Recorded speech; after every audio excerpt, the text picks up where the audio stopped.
네, 안녕하세요. 오늘은 저번 시간에 이어서 침치료의 분절 진통 작용을 포함한 나머지 치료 기전들을 간단히 살펴보도록 하겠습니다. 강의 들어가기 앞서서 요즘에 한의사분들 혹은 한의대생 커뮤니티를 보게 되면은 이런 얘기들을 간혹 하시는 경우를 봐요. 전통 한의학 이론과 현대적인 한의학 이론의 어떤 두 이론 체계 간에 관계가 어떻게 되어야 하느냐 이런 얘기를 하시는데 제가 간단히 표현하면 이렇게 얘기를 드릴 수 있을 것 같아요. 노병은 죽지 않는다. 다만 사라질 뿐. 네, 이어서 강의를 진행하도록 하겠습니다. 저번 시간에 이어서 이제 침치료의 전신적인 혹은 조금 더 넓은 부분에서의 작용을 살펴보도록 할게요. 침치료의 분절 진통 작용이란 별게 아니라 침치료에 의한 이 활동 전이는, 그러니까 침치료를 우리가 침 바늘을 특정한 부위, 경혈일 수도 있고 아니면은 흔히 말하는 트리거 포인트일 수도 있고요. 여러 가지 부위에 침치료를 하게 되면은 신경의 자극이 일어나게 되고 활동 전이가 발생을 하게 됩니다. 이를 통해서 이 전이가 신경에 의해서 다른 부위로 전파가 되고 척수의 특정 분절로 전달이 되고, 이에 척수 후각, 우리 척수 쪽 뒤쪽에 뿔을 얘기를 하는 거예요. 뿔처럼 생겨서 의 활동을 억제를 하게 되고 통증 자극에 의한 반응을 약화시킨다는 관점입니다. 이 작용이 침치료가 왜 통증을 개선을 하는지, 왜 진통 효과를 나타내는지의 가장 중요한 기전으로 생각이 되고 있습니다. 예를 들어서 무릎 관절의 통증에 대해서 무릎 주위의 근육들은 모두 다 척수의 분절, 그러니까 우리 이제 흉추도 있고 요추도 있고 아니면 이제 경추도 있지만 우리 이제 하부 L3 분절에 속하고 있습니다. 이 무릎 주위의 근육들이. 그래서 족삼리혈이라거나 하는 부위들이 다 이 분절에 지배를 받고 있다. 이 영역들이 이 척수에서 뻗어져 나오는 신경 가지들이 분포하고 있는 범위를 지배를 하고 있다. 이렇게 이해를 하시면 됩니다. 이에 따라서 주위 근육에 대한 침치료가 척수 분절의 활동을 억제를 해서 무릎 관절에서 통각 신호를 감소를 시킬 수 있다는 것이 실험적으로 잘 알려져 있습니다. 침치료라는 게 척수에서 나와서 분포하고 있는 여러 층위의 신경이 지배하고 있는 그 영역들을 조절하고 거기에 대해서 침치료가 자극을 가하고 조절 효과를 나타냄으로써 우리가 잘 알고 있는 여러 가지 치료 효과를 나타내는 것이구나. 그래서 침치료, 즉 한의학의 대표적인 치료법인 침치료는 어떤 기나 경락이나 이런 부분들에 지배되는 것들이 아니라 잘 알려져 있는 신경학, 신경생리학의 법칙에 따라서 조절이 되는구나 라는 것들을 어렵지 않게 이해를 할 수 있게 되죠. 여러분들이 한의학에 대해서 처음에 입문을 하게 될 때 굉장히 이상하게 생각하는 것들 중에 하나가 소위 말해서 경락도입니다. 인체에는 전혀 내가 본과에 들어가서 경락, 경혈 이러한 전통적인 도해들을 보면은 도저히 내가 해부를 했을 때는 찾아볼 수가 없는 것들이 이걸 통해서 침치료가 작용을 하더라, 혹은 뜸치료가 작용을 하더라, 혹은 더 나아가서는 추나치료도 알고 봤더니 이런 것들과 깊은 관련이 있더라 라고 설명하는 경우가 상당합니다. 하지만 사실은 경혈이나 경락을 통해서 설명하기보다는 우리가 잘 알고 있는 현대의 신경과학적인 원리를 바탕으로 해서 설명하게 되면 훨씬 더 간단히 그리고 더 많은 설명을 할 수 있게 됩니다. 이것이 침치료의 분절 진통 작용에 대한 간단한 내용이었습니다. 자, 그리고 신경들의 연결은, 신경들이 우리 척수에서 척수 마디 뼈들이 서로 다 단일로 한 가닥으로만 이어져 있는 게 아니라 서로가 서로 간에 같은 높이, 위, 아래, 우리 척추뼈를 보면은 이렇게 각 단위가 나눠져 있다는 것을 잘 알고 있어요. 거기에 대해서 그 위, 아래 인접해 있는 또 더 위로, 더 아래로 인접해 있는 부위들끼리는 서로 신경이 얽혀있기 때문에 침 치료를 특정 부위에 했을 때 다른 분절이 지배하고 있는 인접 영역에도 치료 효과를 나타낼 수가 있게 됩니다. 이것이 분절 진통 작용이 가지고 있는 또 다른 측면이라서 우리가 특정 침 치료를 할 때 특정 부위가 지배를 하고 있는 분절만을 치료하는 게 아니라 그 주변의 분절들도 같이 치료하는 효과가 있겠구나 라고 이해를 할 수 있는 것들이 요 현상을 통해서 설명을 할 수 있게 되는 것입니다. 또 물론 이러한 분절 진통 작용에 대해서 고대인들 혹은 고전을 작성하셨던 분들이 몰랐던 게 아니에요. 여러분 흔히 잘 알고 있는 화타 협척혈이라거나 아니면 배수혈들은 정확하게 척수의 배치에 따라 가지고 분포되어 있는 것을 알 수가 있습니다. 이것은 이 분들이 과거에는 신경과학을 잘 몰랐기 때문에 그냥 옛날 책에 이렇게 써 있고 대체로 현상에 부합하기 때문에 그냥 그렇다고 하자라고 하는 약간 덜 정확한, 덜 세밀한, 덜 타당한 이론 체계가 바로 우리가 알고 있는 전통적인 이론 체계이고 더 잘, 더 자세히, 더 포괄적인 설명을 할 수 있는 것이 현대적인 이론 체계라고 이해를 하시면 될 것 같아요. 그러니까 이런 진통 작용을 안다고 해서 특별히 침 치료를 더 잘 할 수 있게 되는 건 아니지만 환자를 치료하는 의사 입장에서 내가 하고 있는 치료라는 것은 근본적으로 현대 과학의 이론의 바탕을 두고 사용이 되고 있구나. 따라서 환자의 여러 가지 임상적인 상태들, 서로 진료를 할 때 굉장히 환자마다 다를 수가 있는 제각각의 환경에 대해서 우리가 침치료가 가지고 있는 공통의 과학적인 추상적인 원리들을 각각의 개별 사례에 가장 적합하게 활용할 수 있는 그러한 전문적인 의학적 접근을 할 수 있는 게 바로 한의사의 전문성이다 라고 이해를 하시면 될 것 같습니다. 자, 침치료가 가장 대표적인 치료 기전이 분절적인 진통 기전이 있다고 얘기를 드렸는데 그뿐만이 아니라 분절 외적인 분절이 아닌 다른 방식으로 우리 척수를 통해서 진통 효과를 나타내는 기전들도 있습니다. 자, 대표적으로 침에 의한 활동 전이가 이 말초에서 타고 올라가서 척수로 전달이 되면 또다시 뇌로 이 신호가 위로 올라가게 되겠죠. 우리 척수 후각으로부터 상행성 경로, 그러니까 뇌로 올라가는 경로를 따라서 우리 이제 뇌관이라고 하는 우리 생명을 지탱하는 이제 가장 중요한 뇌의 하부 부위까지 전달이 되고 이러한 하부 부위로의 전달이 더 위에 상위 뇌 영역으로 또다시 전파가 되게 되겠죠. 이제 그를 통해서 우리가 잘 알고 있는 침 치료의 중추에서의 진통 작용이 나타나게 되는데 아무튼 여기서는 뇌간까지 신경 신호가 전달이 되고 이에 우리 몸이 가지고 있는 내인성의 고유의 통증 억제 기전이 바로 나타나게 됩니다. 또 뇌는 척수의 각 분절에서 일정한 신경 전달 물질을 방출하는 또 하행성의 신경들도 가지고 있죠. 신호가 올라갔으면은 거기에 맞게 피드백을 해서 또다시 우리 몸을 조절할 이 아래로 내려가는 신경들을 가지고 있어야 되겠죠. 논리적으로도 굉장히 타당한 구조예요.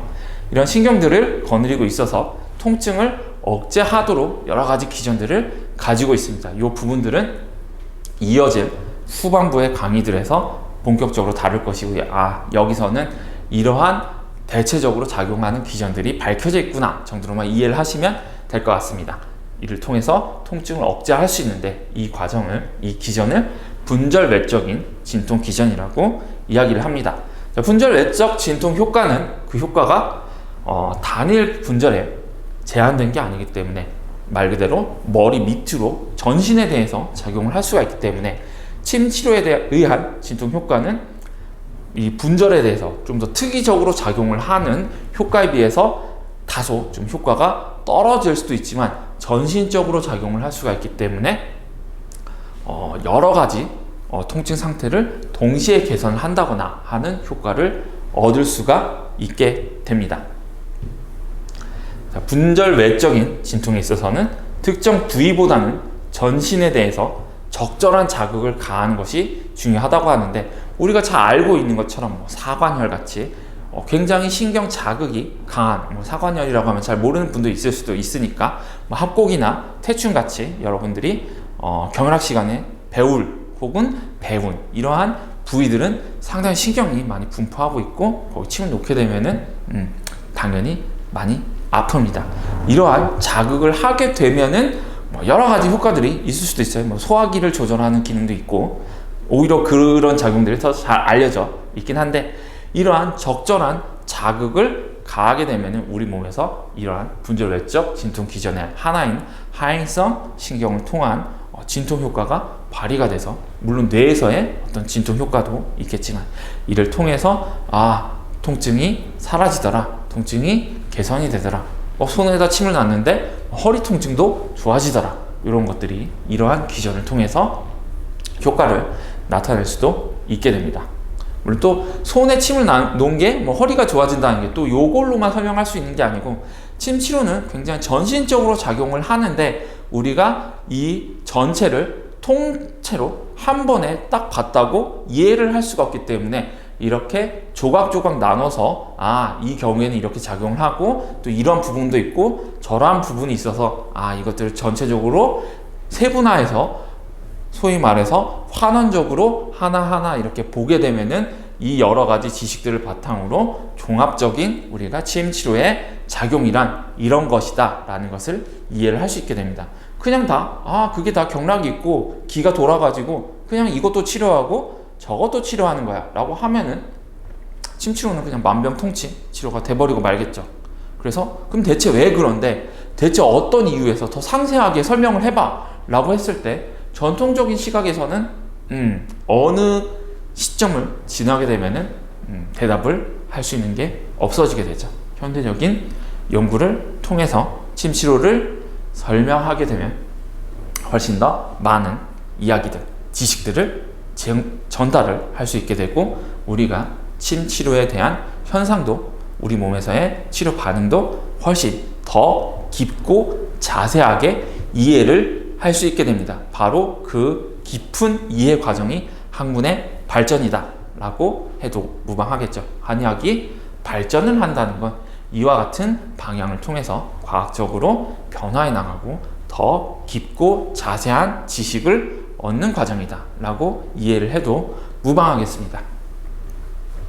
자, 이제 또 가장 중요한, 아까는 진통작용에서 분절작용도 가장 중요하다고 얘기를 드렸는데, 중추에서의 조절 효과도 특히 장기적인 치료 효과에서는 매우 중요합니다. 침 치료에 의한 활동 전이가 아까 말씀을 드렸던 것처럼 국소를 지나서 적소를 지나서 뇌로 지나가게 되면, 뇌관을 통해서 중뇌를 거쳐 침의 감각이라고 되어 있는데, 감각을 관장을 하는 대뇌 피질각, 시상, 변형계 같은 뇌 가운데 부위에 있는 여러 기능을 담당하고 있는 부위, 소위 말해서 굉장히 많은 것들을 처리하는 그런 부위고, 뇌의 어떤 핵심적인 부위라고 해도 무방할 것 같아요. 이러한 뇌 영역에 대해서 굉장히 많은 치료 효과들을 가지고 있습니다. 여기에서는 그것들을 일일이 다 설명하기는 어렵습니다. 이제 나중에 보게 될 건데, 이러한 부위들에 대해서 조절 효과를 가져서 최근에 임상시험에 따르면은 침 치료를 하게 되면은 소화불량, 그 중에서도 굉장히 식후에 이제 좀 불편감이라거나 아니면은 빨리 좀 배가 찬 나가기가 좀 더부룩해가지고 많이 먹기 힘들다, 이러한 소위 말해서 기능성 소화 장애 중에서도 식후 불편감 증후군이라고 하는 이제 그러한 이제 분류가 있는데, 거기에 대해서 한 300명을 대상으로 해서 중국에서 한 5개 대학병원에서 환자들을 무작위로 2개 분으로 나눠서 가짜 침 치료하고 진짜 침 치료를 4주간 했더니, 진짜 침 치료를 했을 때는 환자들의 거의 한 90% 가까이가 일단 무언가 좋아졌다, 치료 반응이 있었다고 보고를 하고, 가짜 침 치료를 했을 때는 한 50% 정도만 반응을 했고, 장기적인 치료 효과 혹은 단기적인 치료 효과를 봤을 때도 이 완전히 증상이 완전히 다 좋아졌어요, 완치가 됐네요 라고 보고한 환자들은 진짜 침 치료를 받았을 때는 한 30% 가짜 침 치료를 받았을 때는 20% 정도로 모두 다 통계적으로 크게 유의미한 치료 효과를 거뒀다고 보고하고 있습니다. 그런데 거기에서 굉장히 재미있는 부분이 있는데, 진짜 침 치료를 하게 되면은 치료가 4주 동안 시행이 되고 12주, 그러니까 3달 동안 계속 이 환자들을 불러가지고 요즘에 증상 어떠세요? 물어봤을 때 치료가 끝난 지 3달이 지나도 저 요즘에도 아주 괜찮아요. 증상이 재발하지도 않고 아주 좋아요 라고 하는 반면에, 가짜 침 치료를 받은 경우에는 다시 좀 이제 증상이 악화된 것 같아요. 다시 좀 이제 속이 안 좋아요. 이런 비율들이 훨씬 높았습니다.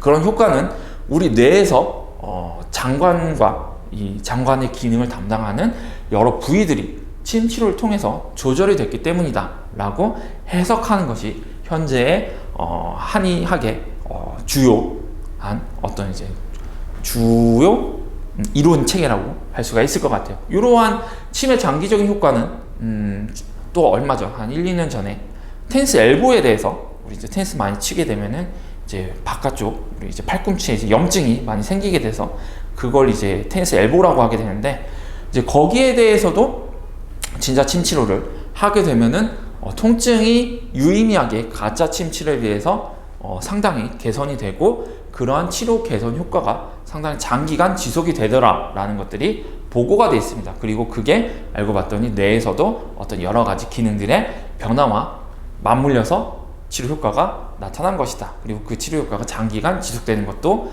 그와 깊은 관련이 있더라 라는 것들이 보고가 되어 있습니다.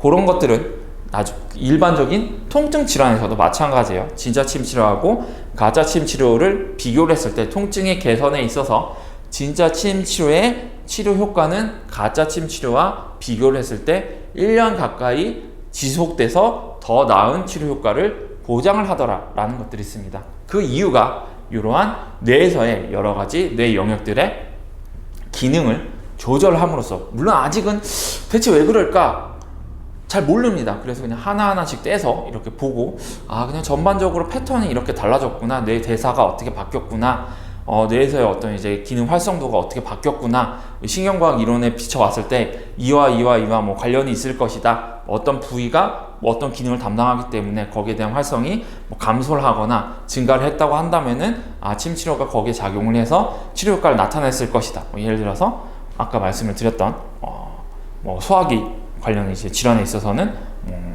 긴성 소화장애 환자에서는 특정 뇌 부위의 기능이 굉장히 오히려 활성화가 돼가지고 통증이나 불편감에 굉장히 민감하게 반응을 하는 반면, 침 치료를 하게 되면 그 부위의 활성이 감소가 되더라 라는 것들이 알려져 있습니다. 그리고 그 감소 효과가 지속이 된다고 한다면은 침 치료가 그러한 뇌 영역의 기능을 장기적으로 조절해서 소화기 기능의 증상의 개선을 장기적으로 유지를 하더라 라는 것을 알게 되죠. 이제 이런 내용들을 한의학의 치료 수기들, 치료 기술들이 현대적인 과학의 이론을 바탕으로 설명을 하게 돼도 더 잘 이해할 수 있게 되고 더 잘 설명할 수 있게 되는 이러한 사례들을 볼 수가 있습니다.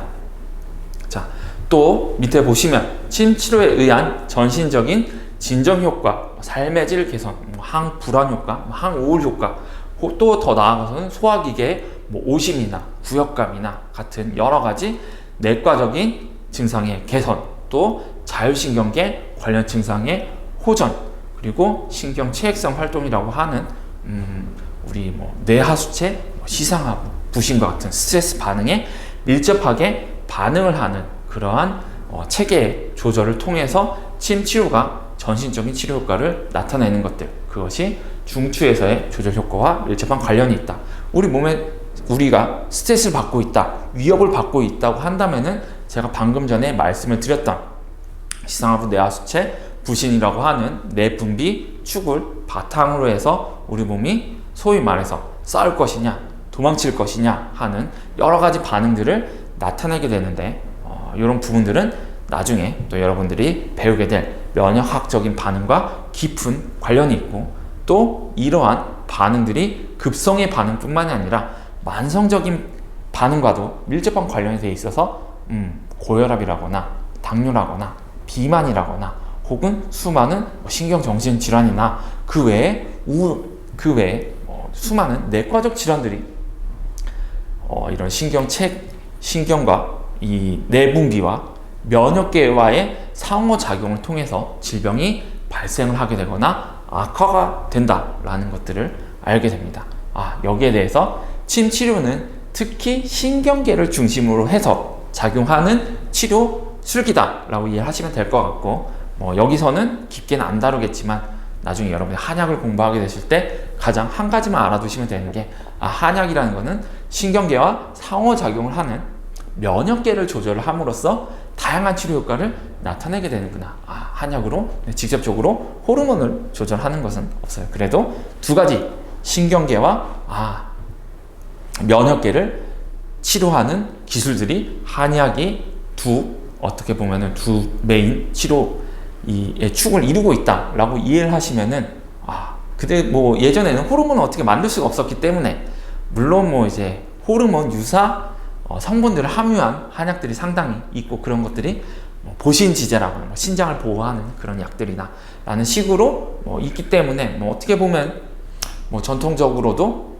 호르몬에 대해서도 작용하는 한약들이 있었다라고 이해를 할 수 있겠지만, 기본적으로 이러한 우리 몸의 질병과 밀접한 관련이 있는 세 가지 체계들에 대해서, 특히 한약의 치료 기술 중에 침 치료는 신경계를 조절하는 치료 기전을 통해서 굉장히 다양한 질환의 치료 효과를 나타낼 수가 있다. 그리고 그러한 것들의 하나가 이 중추 조절 효과를 통해서 나타나게 되더라. 이런 것들을 여러분들이 머리에 숙지를 해두시면 이제 뒤이어서 다음 강의에서 다음이나 다다음 강의들에서 보시게 될 굉장히 다양한 한약의 침 치료의 복잡한 치료 기전을 이해하시는데 중요한 길잡이가 되실 것 같아요.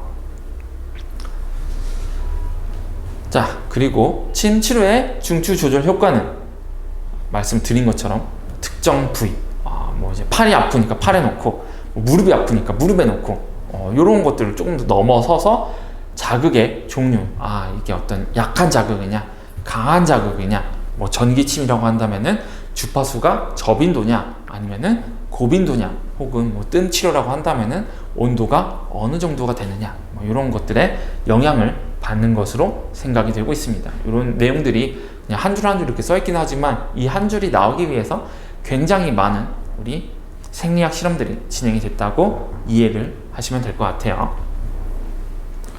자, 마지막으로 근막 발통점에 대해서도 간단히 보도록 합시다.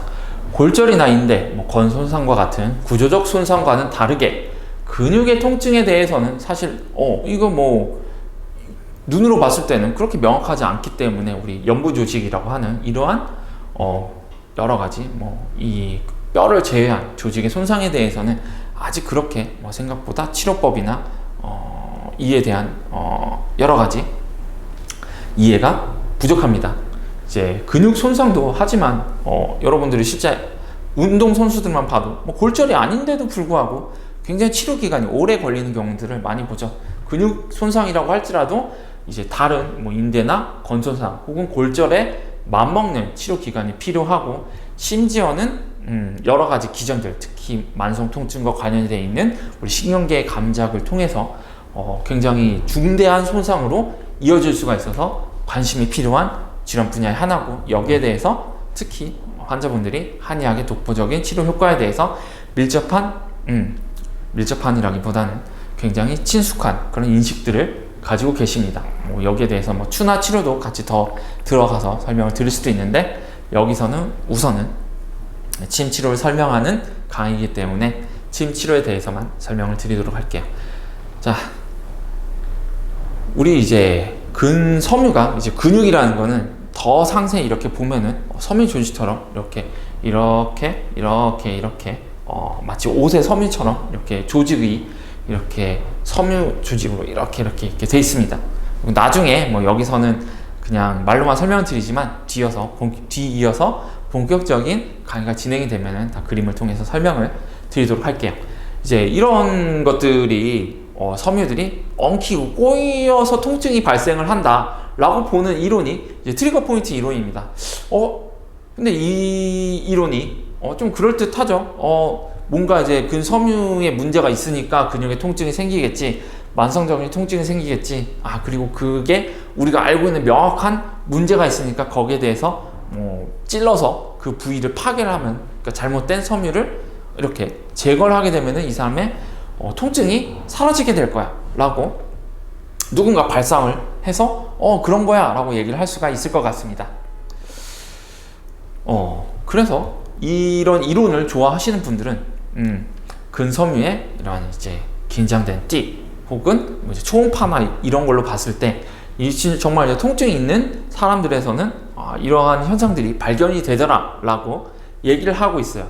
또 특정한 부위를 자극을 했을 때 통증이 뚜렷하게 느껴지는 부위를 압송점이라고 하는데, 여기가 정말 통증의 근원이 되는 부위다. 이 부위를 치료를 하게 되면은 우리가 근골격계 질환의 통증을 치료할 수가 있다. 이 부위를 근막발통점이라고 한다 라고 얘기를 합니다. 이 근막발통점 이론을 신뢰하는 분들은 그렇게 얘기를 하죠.